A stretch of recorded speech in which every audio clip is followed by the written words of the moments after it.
My name is Dave Dawson, and I'm the coordinator of the Engineering and Computer Technology Department Information Technology program here at the University of West Florida.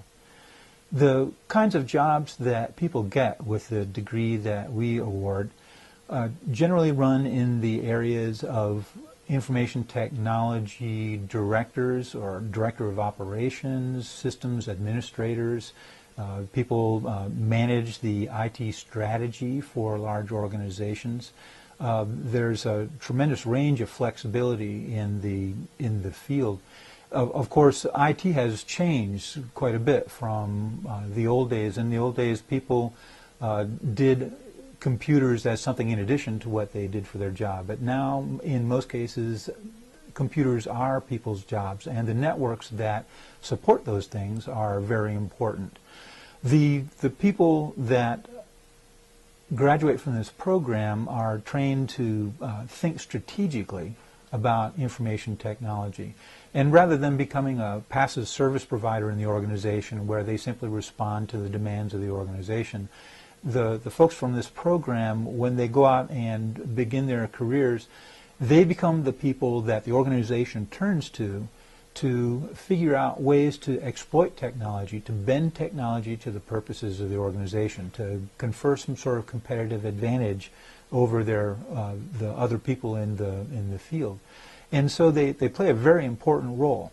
The other part of that equation is because they become important to the organization strategically, they also tend to be a little safer when the economy ebbs and flows.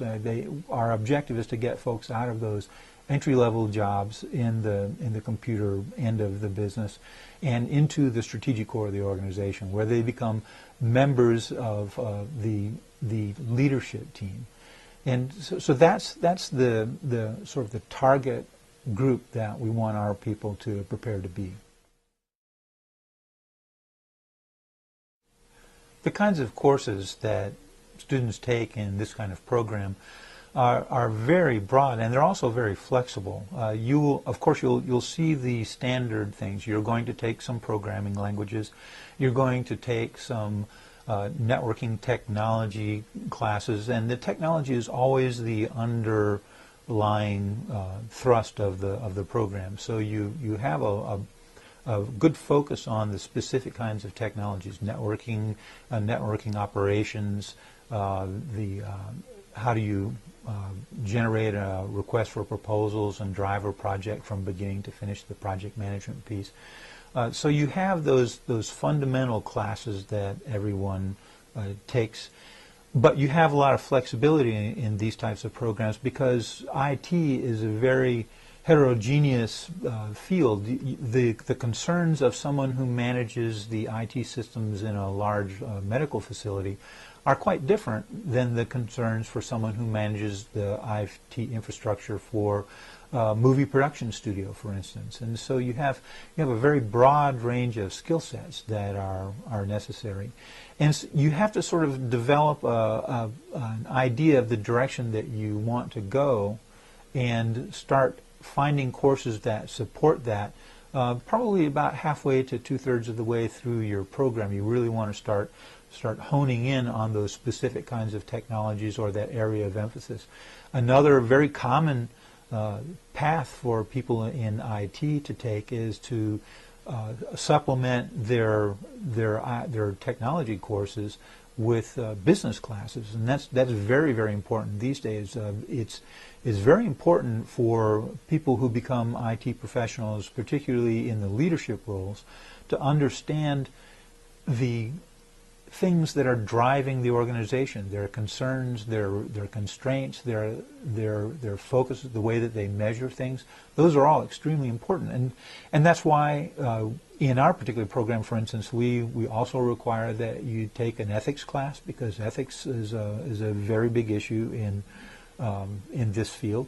We also require that you take a management class, a basic management class, and then we also lay over all of that three big focuses. One of the focuses is on project management, the idea of conceiving a project, determining what the issues are, figuring out the steps to actually define what it is that you want to accomplish with your project, and then driving that project all the way from writing the request for proposals that other contractors bid on to create the project and get it started, all the way through to the end to measuring whether the project did what you said it did.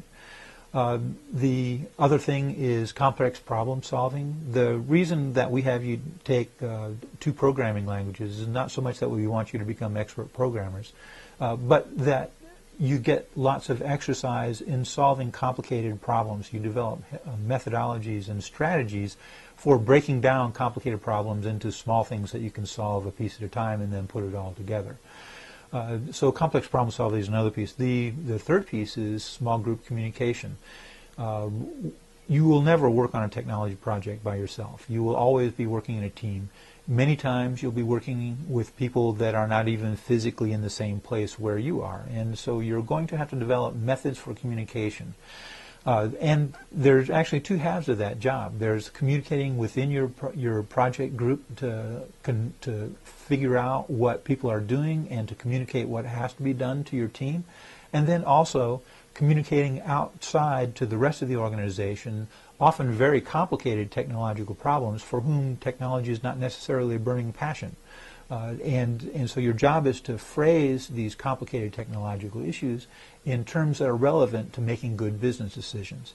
And that's a very important part of the process. And so we have classes that focus on that quite a bit also. A lot of people come into information technology from other disciplines. It's very rare that someone starts out coming out of high school deciding that they want to go to an IT degree, because they're not very commonly known. Most people will gravitate towards computer science because it has the word computer in it, and it seems like a logical place to go for these kinds of skills.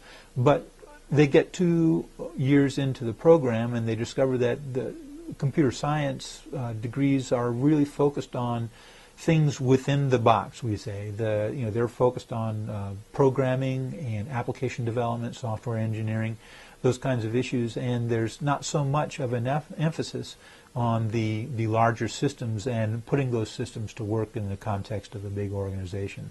And so we have people coming in from computer science to information technology because they discover that this is where our focus is.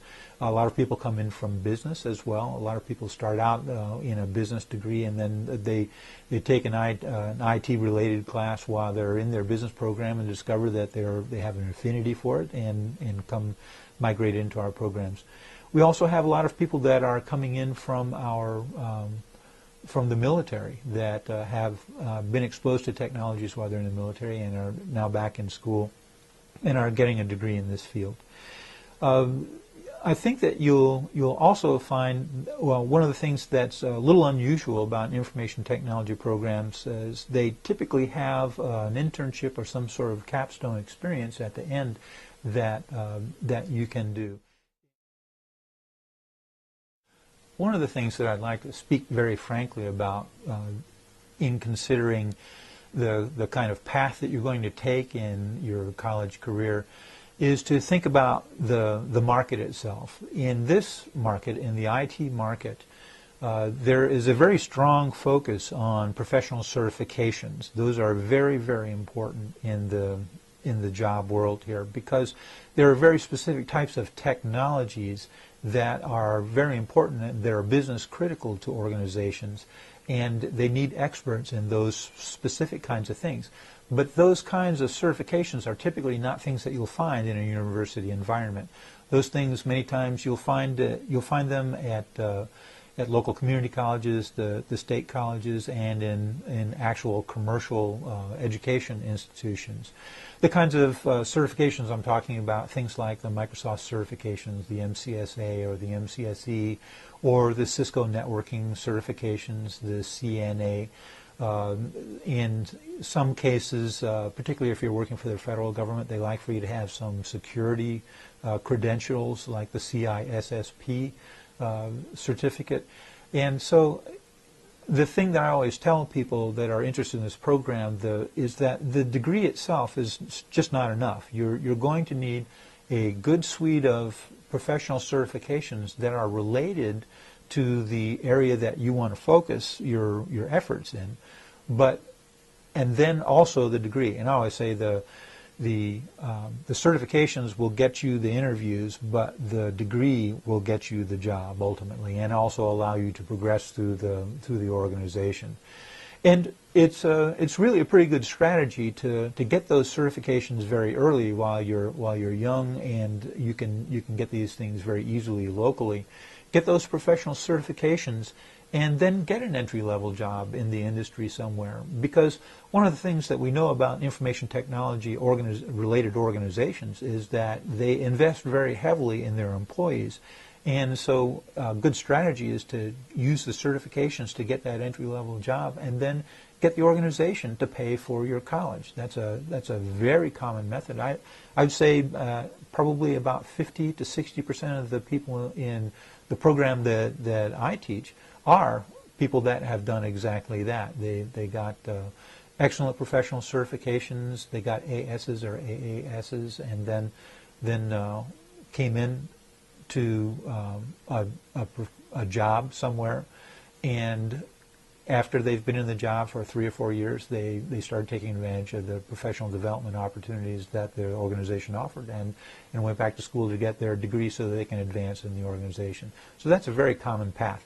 It's not the only path. There are a lot of other methods to doing this, but I do really strongly recommend that you have that full complement of credentials. You want to have the certifications, and you want to narrow those down. You want to narrow those down into specific areas where you intend to focus. If you're going to go into network operations, then you probably want to be looking at the Cisco certifications. If you're going to go into systems administration in a large organization that's Windows-based, for instance, and a lot of operations are Windows-based, then you'll get something like the MCSA or the MCSE.